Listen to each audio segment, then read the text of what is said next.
کسی محلے کے کونے میں آ کر ایک فاحشہ عورت بیٹھ گئی، لوگوں کا دین ایمان اجاڑنے لگی۔ کسی نے کہا بایزید تیرا شہر لٹ رہا ہے، جس کو تو اشکوں سے سیراب کیا تھا اور سجدہ ہائے سحرگاہی سے جس شہر کو نور بخشا تھا، تیرا شہر لٹ رہا ہے۔ کہا کیا ماجرا ہوا؟ لوگوں نے کہانی سنائی۔ بایزید بسطامی صبح مصلی اٹھایا اور جا کے اس فاحشہ عورت کے دروازے پہ مصلی بچھا دیا۔ اب جو بھی گاہک آتا بایزید بسطامی کو بیٹھا ہوا دیکھ کے راستہ بدل لیتا۔ اس نے انتظار کیا، رات کے اندھیرے گہرے ہو گئے، آج کوئی گاہک ہی نہیں آیا۔ اس نے کھڑکی سے جھانک کر کے دیکھا ایک بوڑھا بابا بیٹھا ہوا ہے، ہاتھ میں تسبیح ہے، مصلی بچھایا ہوا ہے۔ نیچے اتر کر کے کہا بابا اللہ کو یاد کرنے کے لیے اور تھوڑی جگہ ہیں؟ تجھے میرے گھر کی گلی ہی ملی، میرا راستہ روک لیا؟ بابا کہنے لگا کیا مسئلہ ہے تجھے؟ کہا میرے گاہک رکے ہوئے ہیں۔ کہا آج میں تیرا گاہک ہوں، بتا تیری رات کی قیمت کتنی ہے؟ اللہ اکبر۔ حضرت بایزید بسطامی نے قیمت طے کی، اس کے گھر کی جب چھت چڑھنے لگے نا سیڑھیاں، لوگ دیکھ رہے تھے۔ کہا مالک اگر بایزید بھی اجڑ گیا تو روشنی کہاں سے لیں گے؟ بایزید بھی ایک فرد کے کوٹھے پہ چڑھ رہا ہے، اگر یہ بھی چراغ بجھ گیا تو زمانے کو اجالا کہاں سے ملے گا؟ لیکن قدرت کو کچھ اور ہی منظور تھا۔ اس سے کہا مصلی بچھا لے، جو میں کرتا جاؤں وہ کرتے جانا۔ پہلے وضو کیا، اس نے بھی کیا، پھر مصلی پہ آئے، وہ بھی پیچھے کھڑی ہو گئی۔ پھر بایزید قیام کیا، اس نے بھی قیام کیا۔ پھر رکوع میں گئے، وہ بھی رکوع، قوما وہ بھی قومیں۔ جب سجدے میں حضرت بایزید گئے، وہ بھی سجدے میں، تو بایزید رو پڑے۔ کہا مالک بایزید کا اتنا ہی کام تھا کہ اس کا سر تیری چوکھٹ تک جھکا دے، مالک یہاں تک لانا میرا کام تھا، دل کی دنیا بدلنا تیرا کام ہے۔ جب وہ سجدے میں جا رہی تھی تو فحشا تھی، جب سر اٹھایا وقت کی بلیا بن چکے تھے۔ ایک بزرگ ہے کہتے ہیں میں بازار کے کنارے جا رہا تھا، ایک شرابی گرا ہوا تھا اور گندے پانی سے اس کا منہ گندا ہو رہا تھا۔ میرے دل میں رحم آیا، ایک انسان ہے اور یوں رسوا ہو رہا ہے۔ میں نے گندی نالی سے اس کو اٹھایا اور اٹھا کر کے جو ہے وہ اس کا منہ دھویا اور چلا گیا۔ مشہور شرابی تھا شہر کا۔ کہتے ہیں سحری کا وقت ہوا، تہجد کے لمحے آئے تو میں مسجد میں نماز پڑھنے کے لیے گیا، دیکھا کیا کہ وہ شرابی مصلی بچھا کے بیٹھا ہوا۔ میں حیران ہو گیا کہ یہ کیا ماجرا ہوا، اب صبح تو میں نے اس کو گندگی سے اٹھایا ہے اور اس کا منہ دھویا ہے۔ میں حیران ہوا تو ہاتف سے آواز آئی میرے بندے تو نے اس کا منہ دھو دیا تھا، میں نے اس کا دل دھو دیا۔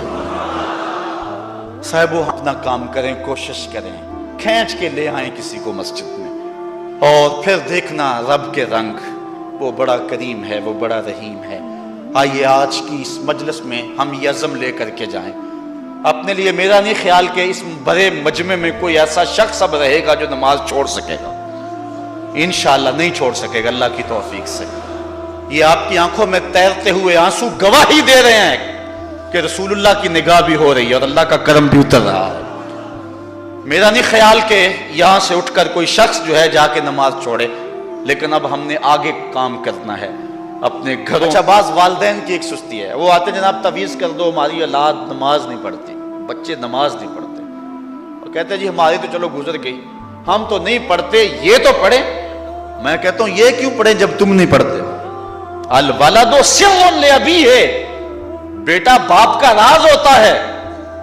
تم مجھ سے تعویذ لینے آگے ہو، گھر مصلی بچھا کے سجدہ کرو، تمہاری اولاد بھی تمہارے تتبع میں سجدہ کرنے کی عادت ڈال۔ حضور فرمایا 7 سال کے ہوں تو انہیں مسجد میں لے جاؤ، 10 سال کے نہیں پڑھتے تو ان کو مار کے پڑھاؤ۔ اب اولاد ہوگی جوان، خود کبھی سجدہ کیا نہیں، اب کہتے ہیں شاید تعویذ سے کم چل جائے گا۔ جو تعویذ اللہ کے رسول نے تمہیں دیا تھا کہ 7 سال کے ہوں پکڑ کے انگلی مسجد کا راستہ دکھاؤ، سال کے ہو جائیں تو مار کے پڑھاؤ، ان کے سینے میں اللہ کا خوف داخل کرو، ان کو قرآن کی تلاوت سکھاؤ۔ علموا اولادکم 3 خصال، اپنی اولاد کو 3 چیزیں سکھاؤ۔ حب نبیکم، ایک اپنے نبی کا پیار سکھاؤ، وحب اہل بیت ہی، رسول اللہ کے اہل بیت کا پیار سکھاؤ، وتلاوت القرآن، اور قرآن کا پڑھنا سکھاؤ۔ چھین لو سیڑھیاں ان کے ہاتھوں سے گانے والی، چھین لو ان کے ہاتھوں سے جو ہے وہ ناول، اور ان کے ہاتھ میں قرآن دے دو۔ کتنے خوش نصیب دن تھے، گلیوں سے گزرتے تھے، گھروں سے قرآن کے پڑھنے کی آواز آتی تھی۔ آج پاپ میوزک کی صدائیں تو آتی ہیں، آج قرآن کی آوازیں نہیں آتی. تو یہ عجیب ہے جی، ہم نہیں پڑھتے یہ تو پڑھے. میں کہتا ہوں یہ کیوں پڑھیں جب تم نہیں پڑھتے ہو؟ تمہارے اوپر کیا اب فرض ساقط ہو چکا ہے بڑھاپے کی وجہ سے؟ تم بوڑھے ہو کے نہیں پڑھتے ہو، تمہاری اولاد تم چاہتے ہو جوانی میں پڑھ لے؟ تم خود اللہ کے حضور سجدہ کرو اور پھر دیکھنا تمہارے تتبع میں، تمہاری اتباع میں تمہاری اولاد بھی تمہاری پیچھے پیچھے ہوگی. اللہ اکبر. صاحب اس عنوان سے کہنے کے لیے بہت کچھ ہے. اللہ تعالیٰ جل شانہ حکمتیں عطا فرمائے. اعلی حضرت سے دو لوگوں نے فتویٰ پوچھا. بریلی کا ایک محلہ ہے، محلہ ذخیرہ، اس میں ہادی اسد اور قرب محمد نامی لوگوں نے تنظیم بنائی نماز کی دعوت کے لیے. کچھ لوگ ان کی بات کو نہ سنتے. اعلی حضرت سے استفتاء کیا، فتاوی رضویہ کے اندر موجود ہے کہ ہم نماز کی دعوت دیتے ہیں، کچھ لوگ اس کے باوجود نہیں آتے، تو حکم شرعی کیا ہے؟ تو اعلی حضرت فرماتے ہیں کہ پہلے تو نرمی سے انہیں سمجھائیں، آؤ نماز کی طرف. نہیں مانتے، مؤثر لوگ ڈالیں جو ان کو کہیں. یہ تھے ہمارے کرنے والے کام. ہم کن جھگڑوں میں پڑے ہوئے؟ مؤثر معاشرے کے لوگ تلاش کریں اور ان کو سمجھائیں، جن کی وہ مانتے ہیں، ٹالتے نہیں، ان سے سمجھائیں ان کو. آپ فرماتے ہیں اگر ان کے سمجھانے سے بھی نہیں سمجھتے تو فرمایا فتویٰ پھر یہ ہے ان سے بائیکاٹ کر دیں، ان سے ترک کلام کر دیں، ان سے گفتگو چھوڑ دیں. ہم نے تو کبھی بیٹوں سے نہیں چھوڑی گفتگو. بیوی بے نماز ہو ہم ہر شے بیوی سے منوا لیتے ہیں. کبھی کہا تیرے ہاتھ کی پکی روٹی نہیں کھاؤں گا اگر تو نماز نہیں پڑھتی؟ کبھی بیٹا کہے امی تو نماز نہیں پڑھتی، میں تیرے ہاتھ کی روٹی نہیں کھاؤں گا. جو ماں بیٹے کے لیے سب کچھ کرتی ہے، کتنے دکھ جھیلتی ہے، کسی کے گھر کے برتن مانجنے پڑے وہ بھی مانجتی ہے، کیا بیٹے کی خواہش پہ نماز نہیں چھوڑ دے گی؟